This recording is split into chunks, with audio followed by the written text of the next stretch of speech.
E é exatamente por isso que a gente pensou nesse quadro Dúvidas de Fé, para que você conheça um pouco mais a respeito desses símbolos.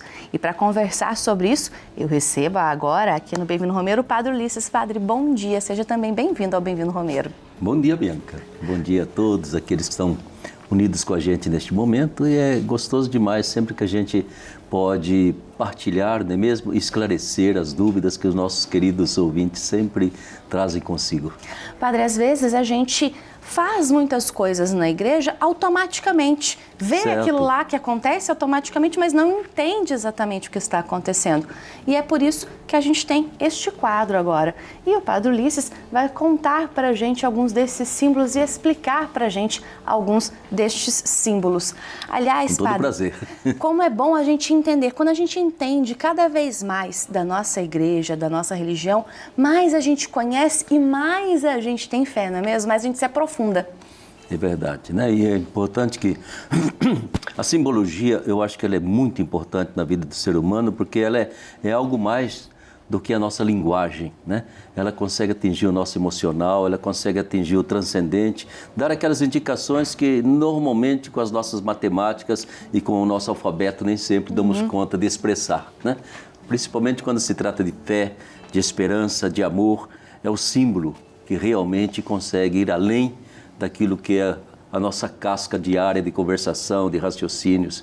Então a simbologia, ela pode nos levar até Deus. Padre, tem uma coisa muito curiosa que inclusive a gente tem, e até mesmo na matriz basílica aqui em Aparecida, que é uma sombrinha, uma espécie de sombrinha, Padre. Sim. Que sombrinha é essa? Que símbolo é esse? Que significado ele tem? Já primeiro que não é uma sombrinha. Não, não é uma sombrinha. A Bianca falando o nome errado aí, ó. Como é que é o nome? Então, é chamada... Bem, no fundo é sombra, porque o latim traz umbella, né? É exatamente... É o símbolo que caracteriza, Bianca, aquela igreja que o Papa eleva a dignidade de basílica. Se você prestar atenção, toda aquela igreja que tem o nome de basílica maior ou basílica menor, lá está exatamente essa umbella, né? E essa umbella era usada em procissões, ela acompanhava, digamos assim, o Papa quando entrava numa igreja, né? E ela tendo essa característica de ser realmente umbella, ou sombrinha, como nós dizemos, né? Ela tem a característica de dizer, isso aqui foi abençoado ou foi elevado à dignidade de basílica pelo Santo Padre, o Papa. A partir desse momento, ela é colocada lá num cantinho para dizer, olha, aqui estamos dentro de uma basílica, como é a nossa basílica menor, lá, velha basílica nova que nós temos, sempre essa umbella, né? Então, é um símbolo simplesmente para indicar essa igreja é uma basílica, que é um título que nos une muito profundamente aquelas basílicas originais lá da cidade de Roma. Olha só que interessante, você aí de casa, quando vier aqui em Aparecida, dê um pulinho lá na Matriz Basílica para observar, inclusive, esse símbolo. Exato, e é importante também lembrar-se, jogar fora certas invenções que saem, né? Você já ouviu falar que lá na Basílica Velha, antigamente contava a história, o povo falava, tá vendo aquela sombrinha? Foi uma dona que veio dançar carnaval aqui dentro com a sua sombrinha. São várias coisas que vão surgindo, né, conforme vai passando o tempo. Ela subiu e colou lá no teto. Não tem nada disso. É um símbolo, até certo ponto, religioso. Sim. Da dignidade da igreja. Que interessante, você sabe agora o que significa aquela sombrinha, né? Não é bem uma sombrinha, o nome, chama umbráculo, umbella, o nome, mas no fundo, no latim, acaba sendo... Não deixa de ser uma sombrinha. Algo que dá uma sombrinha. Algo que dá uma sombrinha. Agora, Padre, é interessante a gente notar também que no meio dos símbolos existem letras. E Verdade. as letras, inclusive, o JHS. O que significa esse JHS? Então, Bianca, o JHS aparece muito na hóstia grande, o chamado hóstia magna, que o padre usa para poder o povo ver com maior facilidade, não é mesmo aquela hóstia que ele consagra ali sobre o altar. E se você depender de algumas pessoas que trabalham lá na sacristia, ela ia dizer assim, olha, JHS significa Jesus hóstia santa. Até faria sentido. Mas... Na verdade, como são letras que derivam do grego, né? Então, a gente tem o iota, o eta e sigma. Essas três letras significam simplesmente Jesus, só o J-E-S de Jesus, né? Seria assim, a abreviação do nome de Jesus, tá bom? Em latim também dá uma outra significação, porque em latim a gente poderia até fazer uma pequenina frase que é bonita. Jesus hominum salvator, né? Jesus, salvador dos homens. Dá também para ler isso aí. Só não dá para ler Jesus Hóstia Santa, que não foi que não é exatamente isso que está ali. Não, aliás, você estava acompanhando imagens também aqui da nossa matriz basílica, que no teto existe a cruz e ali com o JHS. Pode ser então, Jesus, Salvador dos homens, Jesus hominum salvator, ou então as primeiras letras da palavra Jesus, J-E-S. Que interessante aí, ó, você que está acompanhando o Bem-vindo Romero, tem mais aí uma dúvida de fé que o Padre Ulisses esclareceu para a gente. Agora, Padre, muitas vezes a gente entra em algumas igrejas, principalmente em basílicas, e a gente vê umas chaves cruzadas. O que significam essas chaves cruzadas, Padre? A chave cruzada, ela se remete ao Evangelho de Mateus, se não me engano, né? São Mateus capítulo 16, quando Jesus diz a Pedro, eu te darei as chaves do reino do céu, né? E exatamente a partir daí, as chaves elas têm um sentido da autoridade que Jesus conferiu a Pedro, ao Papa, e que o Papa partilha com os seus bispos, né? É um sentido daquilo que a gente brinca muito com São Pedro, né? Ele tem as chaves das portas do céu, né? De fato, essas chaves, elas simbolizam que ele recebeu de Jesus a autoridade não é dele, né? E essas chaves remetem sempre a esta frase de Jesus, né? Ou seja, a capacidade de abrir ou de fechar, de ligar ou de desligar, né? E normalmente a palavra desligar, que a gente pensa, nossa, desligou-me de Jesus, não, desligou no fundo, me libertou. Eu estava preso ao meu pecado, eu estava preso, sei lá, a determinada situação que me amarrava, né? E o Papa, ele tem a autoridade de Jesus para me desligar, me libertar, me soltar, né? E é isso que Jesus deu a Pedro. Você tem a capacidade de libertar as pessoas de tudo aquilo que as amarra, de tudo aquilo em que elas estão trancadas, fechadas. Você pode abrir, pode perdoar, pode ajudar essas pessoas a viverem na liberdade dos filhos de Deus. Então, aquela pessoa que chega aí numa igreja, vê as chaves cruzadas e pensa, São Pedro está ali dando as chaves do céu pra gente. Não é bem por aí, então. Não, seria melhor. Tem mais ou menos, é como a sombrinha, tem mais ou menos a ligação, mas não é exatamente isso. Mas eu acho que o mais importante é usar a chave imediatamente. Ou seja, você entra numa igreja, vê aquela chave, se percebe essa simbologia, você pode de imediato elevar o seu coração a Deus e fazer sua oração. Meu Deus, me desligue, me liberte, né? Abre certas portinhas que eu tenho fechadas aqui dentro de mim, né? Me ajude a ser uma pessoa aberta, livre, disposta a viver como filho e filha de Deus. Eu creio que a chavinha devia, mais do que nunca, libertar a gente, né? E não deixar a gente amarrado, fechado e muitas vezes sofrendo no próprio egoísmo. Padre, outras letras que a gente vê é o PX. O que significa este PX? Porque é muito comum, às vezes, a gente também enxergar essas letras, ver essas letras. De novo, nós voltamos àquela língua que foi a koiné. A koiné era a língua usada no tempo da primeira evangelização, que era um grego, que a gente chama um grego bem simples, né? E nesse grego, então, eles usavam essa simbologia. De fato, não tem nenhum PX. O que nós temos ali são as primeiras letras do nome de Christos ou Cristo, né? Ou seja, você tem um X que corresponde ao nosso C, e você tem aquilo que parece um P, mas que no grego é um R, um Rho, né? E esse Rho, ele significa, então, as primeiras CR de Cristo. Né?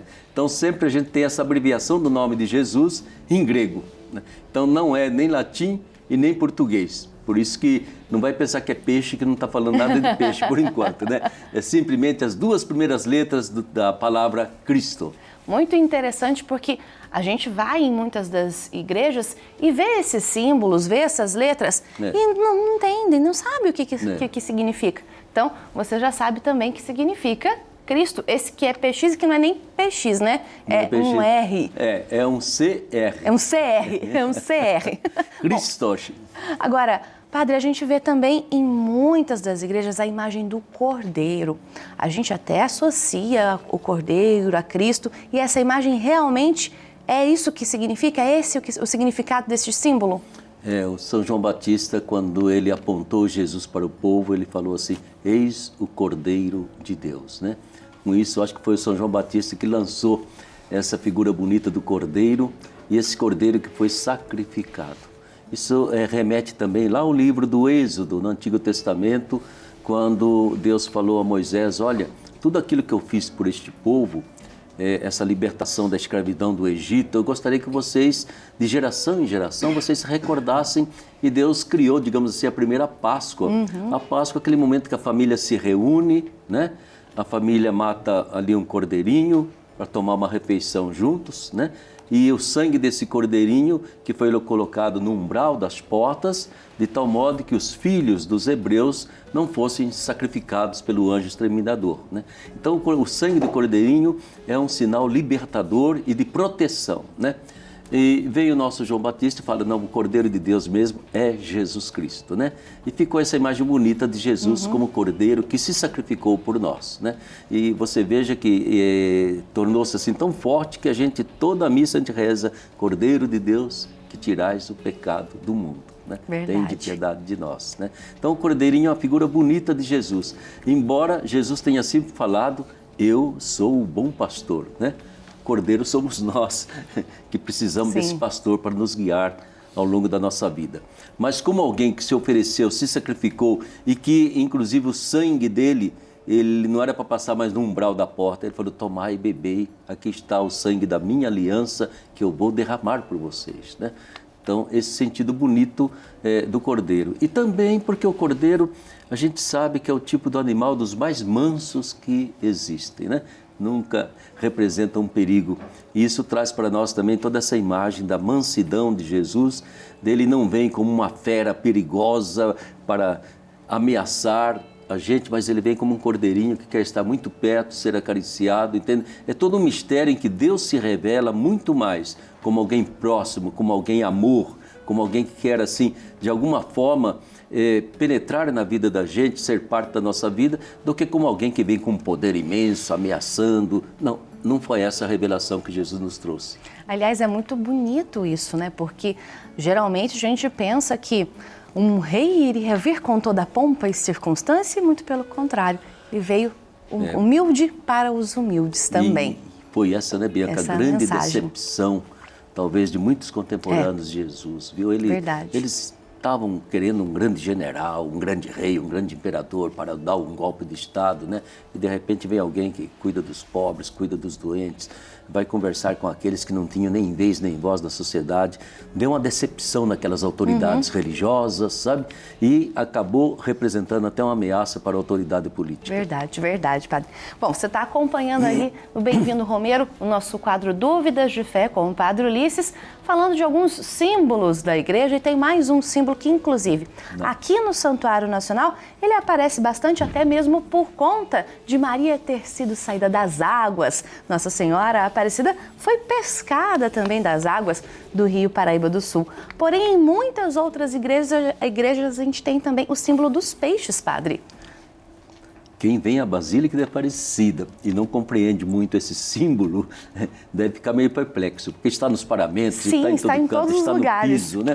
Peixe para lá, peixe para cá, claro, remete primeiramente ao fato de que os nossos 3 pescadores, em a busca de peixe, eles acabaram encontrando a imagem de Nossa Senhora e posteriormente aquela pescaria milagrosa por parte deles. Mas esse símbolo é muito mais antigo, Bianca. É um símbolo que vem ali do início do cristianismo. De novo, nós voltamos para a língua grega, que era a língua de conversação dos cristãos, né? E o peixe é interessante. Em grego, a palavra peixe é iktis, né? Iktis. Se você toma cada letrinha do nome do peixe, você vai dizer exatamente isso.